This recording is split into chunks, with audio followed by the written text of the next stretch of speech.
Construir algo en el agua siempre ha llevado a los ingenieros al límite. Los primeros faros buscaban las rocas adecuadas para los cimientos. Perfecto para los faros, pero no nos sirve para construir puentes. Crear una isla artificial supondría bastante tiempo y era algo inviable en aguas profundas. En el siglo XIX se desarrollaron los pozos de cimentación, llamados casón, para trabajar bajo el nivel del mar. Era bastante complicado y peligroso. Afortunadamente, en el siglo XX apareció una nueva técnica. Para construir un puente que cruzara el Golfo de Corinto, los ingenieros tendrían que usar una técnica diseñada por un ingeniero británico 6 décadas antes. El gran ingeniero Guy Monsell desarrolló un método en los años 40 que facilitaba la construcción en el agua.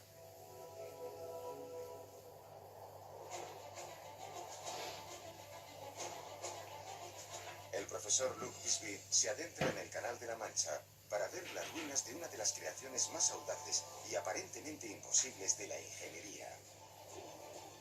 No deberíamos subestimar la influencia de Monsell en la ingeniería contemporánea. Era la primera vez que se intentaba algo así, por lo que fue una gran hazaña. Un invento desencadenado por la Segunda Guerra Mundial. Al estallar la guerra, quedó claro que el río Támesis era el blanco principal para los bombarderos alemanes que querían destrozar los muelles de Londres e impedir la navegación aliada. El ingeniero civil Guy Monsell diseñó un elemento nuevo para la defensa de las aguas costeras. Unas fortalezas marinas de torres de hormigón de 25 metros. Cada torre contaba con 4 niveles y una cubierta con un cañón. Pero lo ingenioso del invento de Monsell no era el diseño de la fortaleza, sino cómo las construirían y las colocarían. Luke visita una de estas fortalezas que rompieron moldes y a las que se conoció como Knock-John. Este Knock-John fue remolcado a 4 o 9 kilómetros desde donde lo construyeron en tierra firme. Lo llevaron hasta ahí y lo anclaron. Pues porque me levantaba, no La fue 3 genial idea horas. de Monsell fue diseñar las bases de la fortaleza como si fueran gamarras de hormigón que a pesar de su peso tenían la capacidad de flotar. A las Monsell 9. construyó las fortalezas sobre esas inmensas gamarras de hormigón. Calculó qué tamaño tenían que tener para aguantar el peso y así poder remolcarlas hasta su lugar y luego anclarlas. Tras construir las inmensas fortalezas de hormigón en un dique seco, las remolcaban hasta su lugar y además iban 100 hombres del equipo a bordo para instalarlas. Cuando la tenían en el lugar exacto, solo debían abrir una llave de paso para que entrara el agua. Y a medida que entraba el agua, la gamarra se empezaba a hundir hasta anclarse en el fondo. Tómale. Las imágenes de aquella época demuestran lo espectacular y arriesgado que era el proceso. Es que nada, te lo he puesto. Hay que dejarlo descargar aquí del todo para cargarlo, ¿eh? A pesar de lo complicada que era la inmersión, el invento de Monsell funcionó perfectamente. La parte inferior de la gamarra se llenó de agua y al final se hundió hasta el fondo, quedando anclada.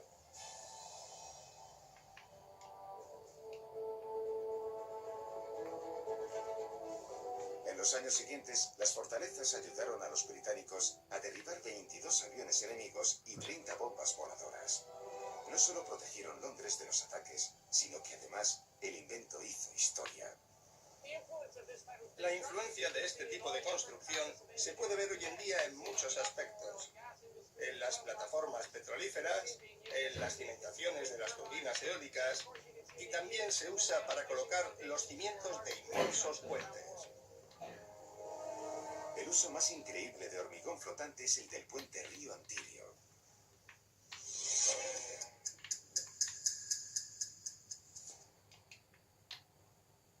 El encargado de construir 4 inmensos soportes del puente fue Papa Nicolas, que utilizó los principios de Guy Monsell e incluso los mejoró.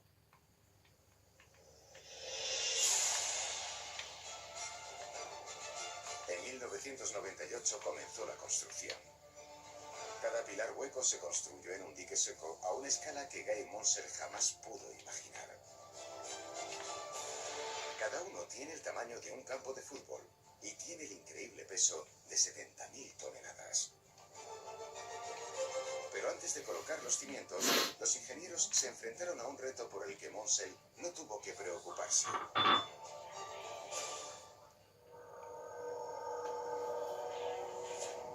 El Golfo de Corinto se encuentra en una de las zonas sísmicas más activas de Europa. Durante un terremoto, el fondo del mar se licuaría provocando el hundimiento de los pilares y del puente. A no ser que encontraran solución para esto, el proyecto no sería posible. Tuvimos que buscar una solución para reforzar el fondo del mar y asegurarnos de que, además de soportar tal estructura, también aguantara un terremoto. A los ingenieros se les ocurrió una solución. Colocarían cientos de tubos de 30 metros de largo en el fondo del mar, donde colocarían los pilares. Imaginaos que la base es como un yogur. Es como un yogur en el que ponemos pajitas para reforzarlo. Esta ingeniosa idea estabilizaría el fondo del mar. Normalmente los cimientos irían anclados al suelo, pero aquí los colocarían sobre una capa de gravilla de 3 metros para que pudieran moverse en caso de un terremoto. Un diseño innovador que se hacía por primera vez en este puente. Sin esta solución no hubiera sido posible su construcción. Con los cimientos colocados, los ingenieros llevaron las enormes bases de hormigón a 1 kilómetro del golfo. Los ingenieros comenzaron la parte más audaz de la construcción. Construir los inmensos pilares mientras flotaban. Estamos en un punto clave. La parte donde estoy situado se construyó en un dique seco. Y de aquí hacia arriba se construyó in situ, es decir, aquí mismo. Cada capa de hormigón provoca el hundimiento del pilar en el fondo del mar. La construcción continuó y la megaestructura empezó a tomar forma. El resultado fueron 4 pilares huecos como nunca antes se había visto, que contaban con inmensas cavernas subacuáticas de hormigón. Estamos a 64 metros bajo el nivel del mar. Estamos en la base y tiene una dimensión de 90 metros de diámetro. Imaginaos un campo de fútbol.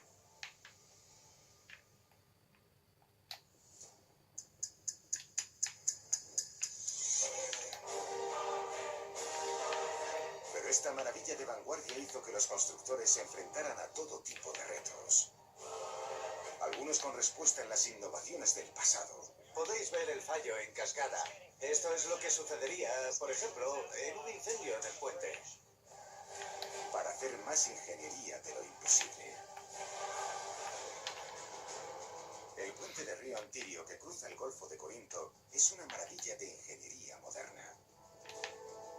320.000 metros cúbicos de hormigón, más de 100.000 toneladas de acero y 62 kilómetros de cableado han sido necesarios para que el mayor puente con tablero suspendido del mundo se mantenga en su sitio. Al aceptar una construcción de esta complejidad, Panyatos Papanikolas y sus colegas ingenieros tuvieron por delante un reto aparentemente imposible.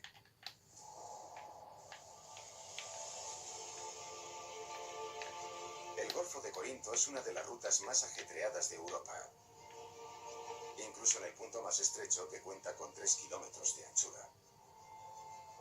Intentamos buscar los 2 puntos más cercanos para así hacer el puente lo más pequeño posible por razones económicas.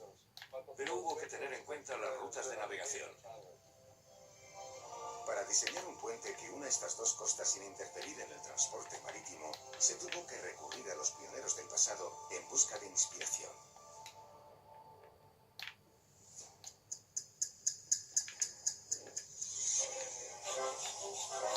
Los romanos fueron los primeros en hacer puentes sólidos construidos para perdurar. Usaron piedras y una forma revolucionaria, el arco.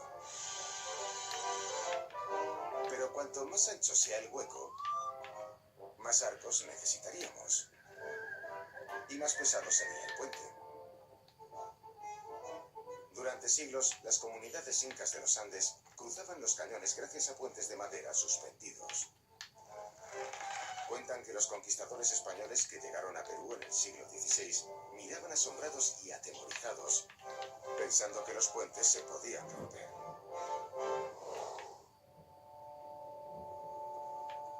Lo que se necesitaba eran nuevos materiales y otro enfoque.